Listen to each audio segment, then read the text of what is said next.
Welcome back, guys.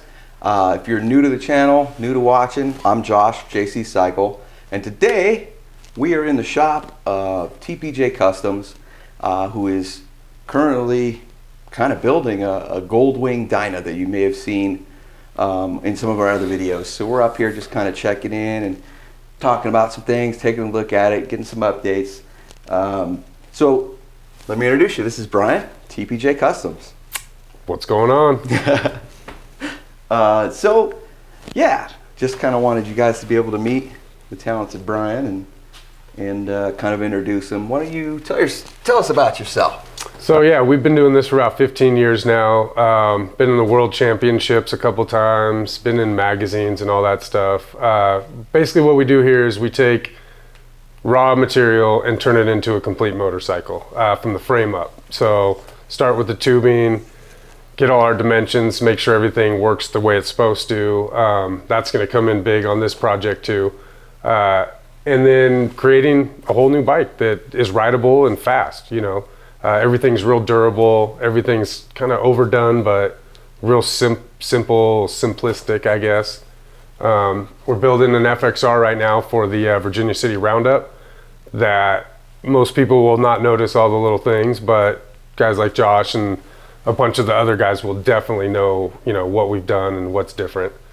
And then we always got another, you know, a couple projects going on for certain customers that either want a full build or certain parts, or even just designing some parts that they had in mind. So basically, whatever you need done, we can figure it out or get it done somehow. So you can find us on Instagram at TPJ Customs is the best way. All right, so here it is. I'm going to let Bryan kind of take us through what he's kind of done already and where we're at on this and kind of what his ideas are going forward.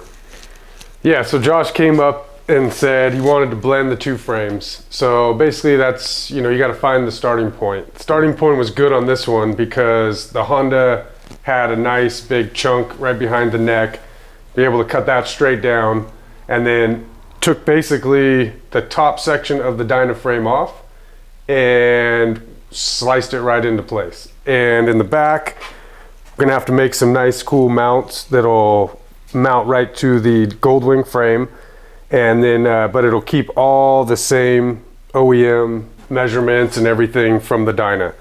We're gonna have to make some new shock mounts, which is no big deal. The swing arm and the shocks just sit a little bit differently on the two, but that's the least of our worries. We're gonna have to take off the radiator cap also, and we're gonna make a nice rubber mount somewhere else, relocate it so it's easy to fill, but we can clear the stock Dyna tank.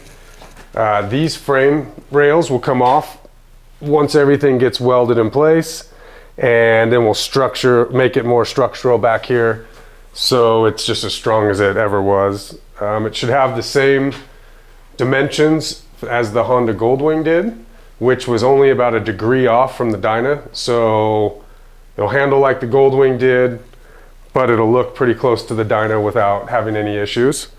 In the back, no big deal. Fender, everything's gonna line up pretty close. And again, just make some new mounts for the rear shock, which isn't a big deal here. And I think there's a couple other things. Oh yeah, we have a nice little air filter adapter relocator and be able to put a nice K&N filter in there. Perfect. But when it goes down the road, you kind of won't know what you're looking at, which is the whole point, because it's supposed to look like a Dyna, but it's got the engine of a Goldwing. So I don't know, I'm sure Josh has a couple other crazy ideas too. So as we mentioned, we're using a Harley like FXR Sportster Dyna 39mm front end, and I think the approach we're going to take is to use the Honda steering stem, because it used two different size bearings, and somehow affix them to the triple trees, the Harley trees, so that when you go to buy replacement bearings down the road, you're just going to order Honda bearings to replace those. And then we're using, this isn't the actual front end, we'll be using I forget what year it is, but FXDX front forks that are all adjustable. They're still apart. We got to get them powder coated along with the trees after they're done being worked on. We have other bars for it that I think are 14s. These are a little ridiculous, but we just had them around for mock-up and, you know, being able to push the bike around. We also have a Crater T-Sport style fairing. We are not spending that kind of money for what people want on a real one. So we have that. It'll be paint matched, big tall black windshield. The wheels will be powder coated front and rear, and a sport or cafe style fiberglass Harley front fender. We're going to use, like, I don't know if it's 99 to 03, but that DX T-Sport style tank. And then like a Saddleman kind of step up seat, Harley fender, leather pro bags. And I think that'll kind of make this look a little less weird back here. This, what do you call that? Your hub, I guess. Hub, yeah, I don't know. But yeah, and then throughout here, we're just gonna do a lot of black powder coating and texture black just to kind of make it not look so obvious, I guess. So it should look pretty cool. I mean, the Goldwing already had mid controls, so we're gonna use those, probably put some better looking pegs than that get up, which that shouldn't be too crazy. We have to have the radiator, so that's just kind of how that's going to be. We'll probably do some cleaning up and powder coating. But as far as the bike goes, I mean, this is still the neck of an 81 Goldwing. And the rest of it, other than the rear shock geometry, will be damn near the same. So it should work out to be pretty cool. We're getting ready to take the motor out and trans unit so that the framework can get done. These rails here will likely all be getting whacked. Oh, they'll be getting taken out. Yep. And then, you know, some different motor mount situation because it needs this mount. So there'll be more bars welded in here, but it should be fairly open and clean looking without this massive bar there. So it's exciting, man. It's taking form from probably a dumb idea to a real thing. So we'll see how it ends up. I got faith it'll be done right. Whether it'll be cool, that's my problem. Yeah, I was gonna say, that's up to you. No, this will be cool. Something different. It's always nice to see something new, you know, something different and take a good eye on it, so.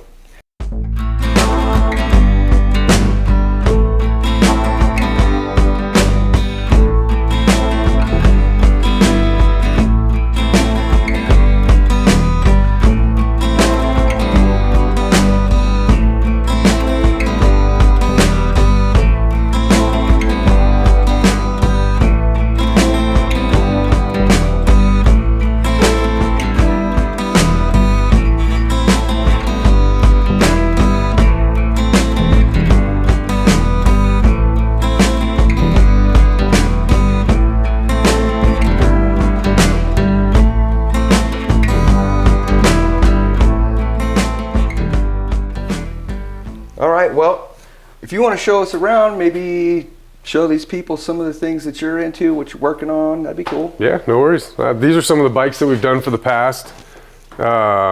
We did this one back in 2008 for the World Championships. Came in 10th overall. Didn't think it was a real big deal at the time, but afterwards everyone thought that was pretty special. And once you look back at everything and all the hours and, you know, just everything you missed putting into them, it definitely is awesome. Did this one again, World Championship. It's kind of a dirt bike supermoto thing. We did that back in 2009.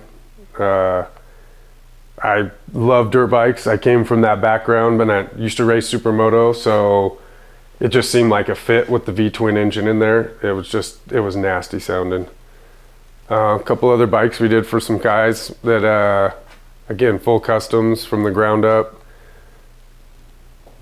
We did the swing arm with the air shocks on this one, and this thing handles just great. It rips, has a 107-inch engine.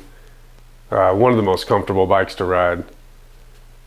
And this one actually, we chopped up a CFL frame and made it a swing arm frame. So that was an original West Coast Chopper CFL frame. Oh, no shit. Rigid, and then just chopped it behind the transmission. Did that one a long time ago too. I never even knew it was the CFL. Yeah, he customer said he had an idea of something crazy again. I said, cool, let's get after it. Get a little bit of a sneak peek on the Virginia City FXR without giving away too much. Yeah. Maybe that's enough. Yeah, everything super narrow, super clean. Lots of cool little things that aren't, you know, they'll look stock, but I don't think they'll, a lot of people won't notice that they're not stock. So, got a customer's project right here. This one again, we started frame, tanks.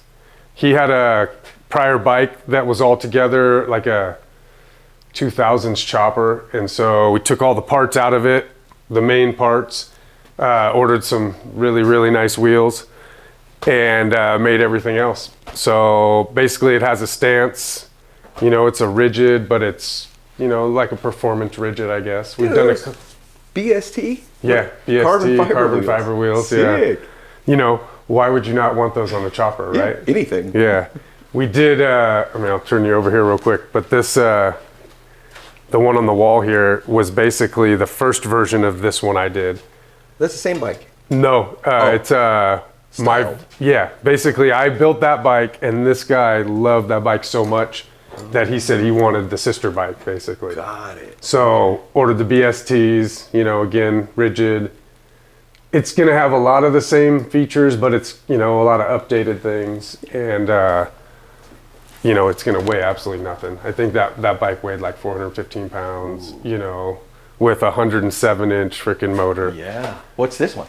The same thing. Oh, yeah. This is a also. TP motor, so Yeah. it's a big Yeah, dog. get some video of this. Look at these welds up in here. This motor is sweet. That's yeah, mid controls. It's gonna have bearing that runs on sealed bearings. Oil tank is underneath. Oh, no shit. Yeah.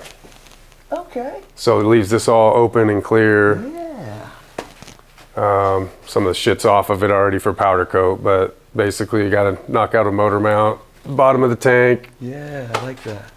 Frame is 99% done. There's, you know, little things I gotta clean up and stuff. Jeez, got the radio mounts. This is gonna be all Behringer stuff. Yeah. I know how you roll. So there's Behringer in the back, but we're lopping all these off, and he's gonna have no front brakes. Oh. So no front brake, jockey shift with a 4-piston Behringer in the back.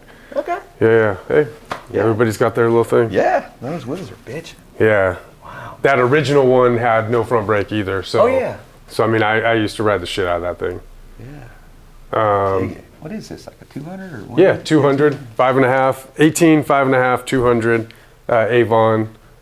It's just about the perfect width that you still get the roundness of the tire. Yeah. You know, everybody tries to put those big wheels on there and it was cool, but this is about the same size as most MotoGP stuff too. You know, it kind of gives you, not that you need to be riding it like that, but at least it gives you an idea of the performance level, you know, so. That's cool. Got that Baker 6-speed. Yep, Baker 6. Whole bunch of goodies on it, huh? We can always go to the other side too. Yeah. We move this. Oh, yeah, no, like this side will have the nice Behringer. It'll roll forward. I just have it sitting up so it doesn't leak everywhere. Make a nice little bracket. Make a little piece here for the frame. We had some other pipes. This is kind of a mix. Most of this is raw, but I had the other tubes, so I used the end pieces. Nice Baker. You can see the little oil bag a little bit better. Check that out. Yeah, Okay. so. That's how you'll check it, huh? Yep, cap will be in there. You know, everything will blend up when it's done. And then return line is here. The other lines are on the back side, I think. Yeah, it looks like one over here. Yep. That's cool. I like how this is. Yeah, so that'll sit, you know, the mount will just hide underneath there. You'll barely see any of that. This is one of the air cleaners that we do. Speed Merchant trees, which is really cool because you can put the a regular GSXR tubes in it and they mount right up in there. So is this considered mid? Yeah, it's like a mid. It's Pretty narrow. It's narrow, but it's more of a mid, you know, because you got to get some room for the, you got to get the right distance for the hubs and the with the radials. Otherwise, you got to space all that crap off. Did you make these bars? Yeah, we had them up at a certain height, and then he came and sat on them, and so kind of chopped them down a little bit to kind of get them back to where they are. And then you know, little fender, nothing, but it's pretty much just a little rigid. But this is a good example of what we do. You know, we can take somebody's stuff that he already had and make a cool piece out of it, or we can start from scratch. You know, it's kind of. I mean, there's jewels just hidden all around here, dude. Everywhere I look, there's just some other kind of cool shit going on. Yeah, that actually is that one that we showed you on the wall a little bit ago that had the air shocks on it. Oh. It's just basically, it's got about 30,000 miles on it. And so we're just tearing it down, cleaning everything up, new grease on the bearings. And it's not going to look different. It's same absolutely the same. Okay. It's just a refresher. Got it. Something like if you get a full custom here, we're going to take care of it for the lifespan. You know, you can take it somewhere else. I don't care. But if you get to a point where you just feel like it's had its turn, it needs to be refreshed. Yeah. Then that's what we do. Well, it's easier to take it back to the dude that put it together. Yeah, I mean, and he's going to get a couple little parts that are probably updated and stupid shit like that. Yeah. That's why we don't make any money here, but you know. We got to get a look at the back shocks and swing arm setup. That thing's crazy. Yeah. Yeah, these are actually off of KLX 110. So they were single shock for the 110, but we did all the math and everything. You know, the weight, they were made for a big guy on a 110. So like a 250 pounder on a mini bike. And so did all the math and everything, and they work awesome. I'd pump them up to like 200 PSI. You can go from 50 to like 250 or something like that. This is one of our first frames that we did this for. We did the swing arm and these shocks set up. So it kind of looked like it kind of had the Dyna FXR feel to a Softail. Yeah. It kind of has the lines of a Softail, but still has the performance of that.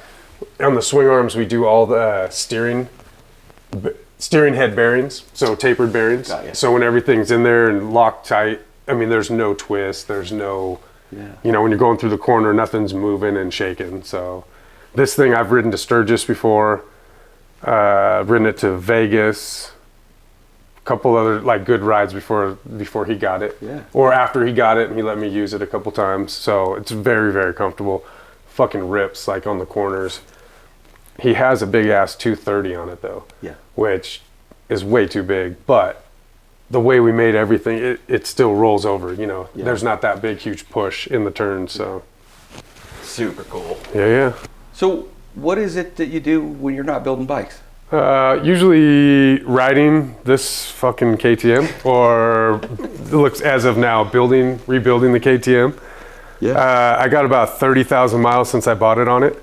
So it was time to add a bent rim, some little things, needed attention. It was winter maintenance, so that got out of hand really quickly.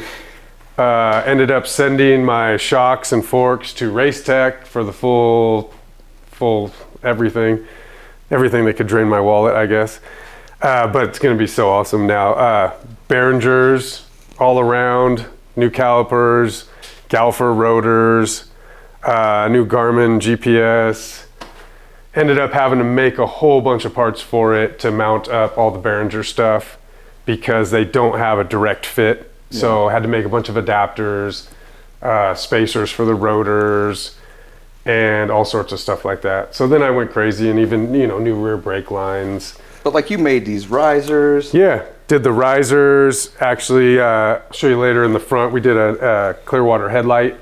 And a whole adapter to sit in there to look like stock, but to have the crazy power, to be able to see at night. Yeah. Take this thing all over the place. So there's nights we're in the middle of the desert, crossing some 80-mile stretch where there's no one around. So you want to be able to see as good as you can, We ended up doing the Rottweiler. I did this a while back, but this thing is awesome. 2-into-1. This bike usually has a 2-into-2. Yeah. Mine does. Yeah, that's exactly. And it sounds like a lawnmower. This thing sounds like a 450. I mean, it is just out of control. Same with the intake. I think you got that on yours too, though. Yeah. So all sorts of little things, as I've had it, I just kind of clean it up and make it more useful for me. The risers basically put me up and back a little bit, get me in a better riding position. The Behringers are just, I don't have to explain that. It's just going to be a million times better. Yeah. And look killer. Yeah, and they look awesome, and then they're gonna just perform. I did all brand new lines and everything, so it's no, you know, it's just Behringer to Behringer, brand new. So it should work out pretty good. They have proprietary lines? No. I'm saying like just brand new lines, so it's all good fluid. There's no, you know, because that's a lot of times when people try and mix match brake systems. You know, they use their old line and they got the Harley rear, and they try and put a Behringer front, and then they're like, well, why doesn't this work? Well, like they both use different fluid. You know, Behringer's 4 only, Harley's 5. Yeah. So it's got the silicone in there, so it eats away all the Behringer shit. Gotcha. So then everyone's like, oh, these are garbage. Well, no. When you do Behringer to Behringer, they're great, you know. Gotcha. And the same with anything, Brembo to, you know, you don't start mix matching stuff, you just don't get the reactions that you're looking for. Yeah. So, yeah, we got a lot of trips planned this summer, so I got to get this thing back together. Waiting on some wheels right now. Yeah. So just kind of sitting. Cool. Well, let's take a look at the other side and some of the other stuff that you've made. Yeah. Ah, shock looks killer. Mine looks so beat compared to this. Yeah, Racetech does a great job. I mean, they basically strip the whole thing out, switch all the internals out for their stuff, the gold valves, new spring, everything like that. You're basically getting a brand new shock back. Yeah, look at those forks, all fresh. Nice. So I don't have this. Yeah, no, that's the TPJ GPS mount that we printed out. So these things has their little bracket. Oh. And then I designed and printed this out so it would mount pretty much on these little spots. You know, got a little hole for the wire. Yeah. And then this thing just clicks right in. Dude. So what's up with the headlight? That does not come like that. Yeah, no, that headlight is garbage on there. So this one, basically, this is our TPJ headlight mount for the Clearwaters. Printed out this mount up here, printed out a little deal over here. This is just for a little extra strength from keeping it from shaking. The Clearwater's a lot heavier than normal headlights. Well, yeah, the other one's plastic. Yeah, but it's just so bright. And then when the stock thing fits over, you know, it fits over just perfectly and looks just like the OEM. Did you cut the headlight housing back? So just in the inside, I had to trim it just a little bit, but not a lot. There was just a couple pieces where this piece, you know, I had to trim back so it would clear this. Nice. So, but yeah, it makes it so much nicer. And then I got the 2 down here. Yeah. So when you turn these things on, it's, you know, I mean, it's daylight. Yeah. You've seen some of the places we go, like you're in the middle of nowhere. You want to be able to see and not have something run out and T-roll you, you know, or a big ass pile of sand or dust like they got Josh last time. Log. Yeah, exactly. So, you know, as we go, just little stuff, as you know, make it more rideable, make it more usable for me. Yeah. But yeah, I have issues. I like work on bikes all day, and then at night I want to work on my own stuff. So. Well, I can't wait to see that one done. Yeah. Soon. Yeah, like awesome. It's like I said, a week for the front tire, and then I think we're good. So. Sick. All right, so Bryan, this bike, I think a lot of people know. I've seen it for a while, and it is killer. Can you tell us a little bit more about this bike? Yeah, for sure. What's its name? What's been done? Yeah, what are we looking at? This is Lenor. Built this in 2014 for the Biker Live TV show that was on Discovery Channel. They gave us basically some money and 30 days to build a bike, and this is what I did. So started with the frame. Again, frame was just round tubing sitting in the shop. This is exactly the ideal rigid frame that I think, you know, narrow, tight, short front end, handles like crazy, 4.5-inch trail. Pretty much you can it'll take whatever you throw at it. You know, we've taken it down dirt roads, taken it long trips, all over the place. Made this all in-house. This was maybe, I ain't gonna lie, I built the frame maybe a couple days before they showed up, just because 95% of the other people that were builders were buying frames. Sure. You know, and so I didn't feel like that was necessarily fair. And so, you know, there's all this other work that we had to do. You know, the gas tank took me 2 days, which usually is a 2-week period. We did the tunnel, did all the sides, shaped everything in the shop. Yeah. Welded everything up. It's got some cool mounts in the front, you know, that are hidden that you don't really get to see. I like the shape of it too. It's not just flat on the bottom. Yeah, exactly. It's got a little bit, you know, it's got that little curve to it. Yeah. It's all the little subtle things, you know. Everybody would see the little flat. Well, it's got the little dip in. It's just all, and then the way it sits, you know, it doesn't sit on top like one style. It kind of sits about midway. It's just, you know, it's everything I wanted. I made the tank in about half a day. I started about, seriously, 12 o'clock in the afternoon, and like 3 that morning I was finished with the oil tank. Everything just had to be so fast because we had 30 days, but that's also including paint, powder coat, and all the finishes, you know. So now I'm fucking put down into like 15, 20 days for fabbing everything. That's like ridiculous, you know. Made the bars in-house, took a regular set of sporty trees, cleaned them all up, cut down some tubes to make it a little bit shorter, turned all the, you know, the extra stuff off of the lowers. So you got no front brake. No front brake. Looking at these bars, I could see a cable. Yep. What's going on with the bars? So cable, basically the throttle's hidden in here. Okay. Runs through, little internal throttle. Keep everything as clean as possible, you know. So you get so many people on this that just, this thing doesn't ride. Like, where's the wiring? This is a great show bike. And then you're like, well, no, I just rode, you know, to Vegas and back last weekend or whatever, you know. Every bit of 25,000 miles on this bike.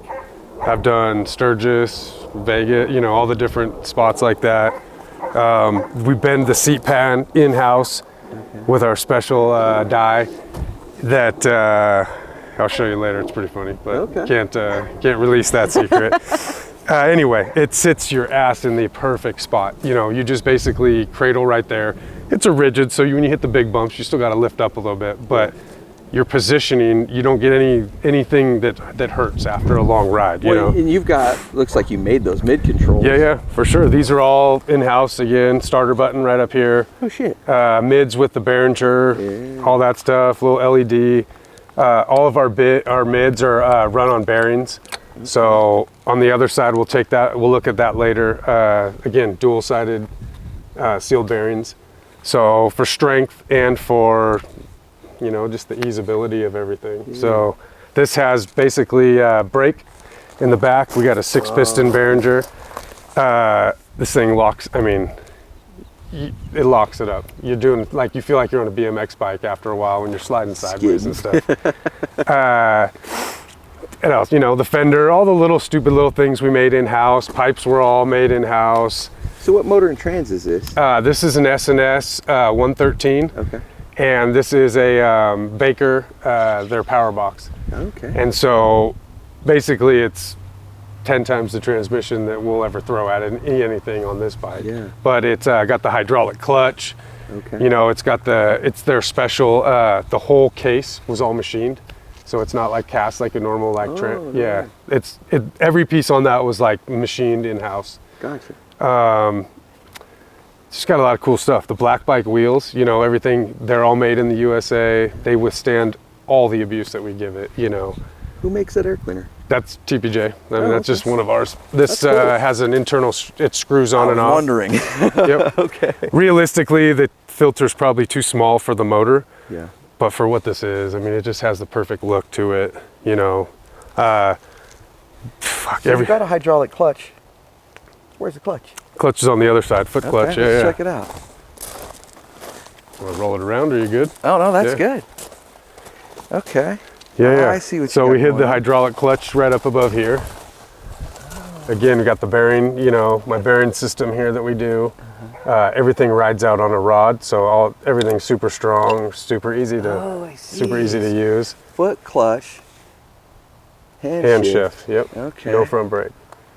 Straight up chopper. Living in the mountains. Yeah, there you go. Makes it fun. Yeah. You know, new motor. We did all the motor mounts, just every little thing you can see. You know, I had some touch on it. So. Where's the battery? Battery is underneath the transmission. We got a tiny little one of the lithium-ion ones. Yep. Anti-gravity deal. Yep. Oh, and I see your voltage regulator back there. Yep. Yeah. Always like to hide the regulator. It gets plenty of air with that rear wheel. You know, it's like a fan pushing air on there.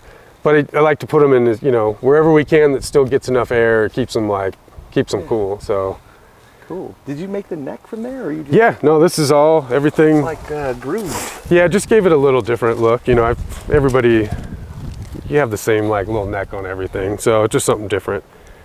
No gusset on this one also. Just open. Yeah, just open, just chopper. Yeah. And then Kirk Taylor did the paint job.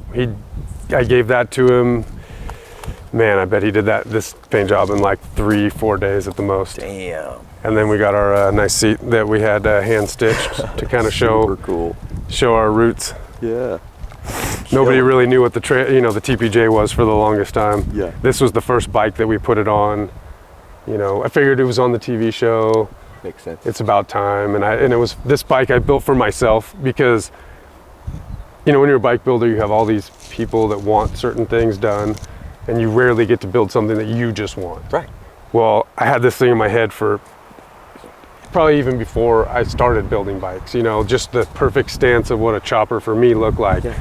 And this was the first time that I had the chance to just do it. You know, Yeah. They gave us a chunk of money and said, hey, build what the fuck you want, you know. And everybody built something crazy. Everybody went like out of the box, but I built something that I knew that I would ride, Yeah. that I would be, you know, we're 2004, we're almost 10 years away from the show now, and Yeah. it's still, to me, is timeless. You know, it doesn't look like it was built in 2014. It doesn't follow some trend, you know, or something like that. When it's not something that looks like it was built in 04, and you didn't build something just gnarly, terrible for people to look at. Yeah, exactly. Because then now you would have it and you'd be bummed. Oh, I would have torn it apart by now and fucking made something else with the engine and stuff. So that shows that it's strong, because you've been riding it for years now. yeah, I mean, this, like I said, between this and my KTM are my bikes. Those are the two that are Yeah. always ridden, always taken care of. Yeah. So, Killer. you know, and you were worried about the foot. Your foot's, you know, it's not that close. You just pay attention. Well, after it eats the back of your shoe a couple times, you Yeah. learn. Oh, you have the groove, and then you know where to set it. You know. You'll feel that bub, bub, bub, bub, bub. Exactly. Yeah. Killer bike, dude. Cool, bud. Thank you. Yeah. Thank you.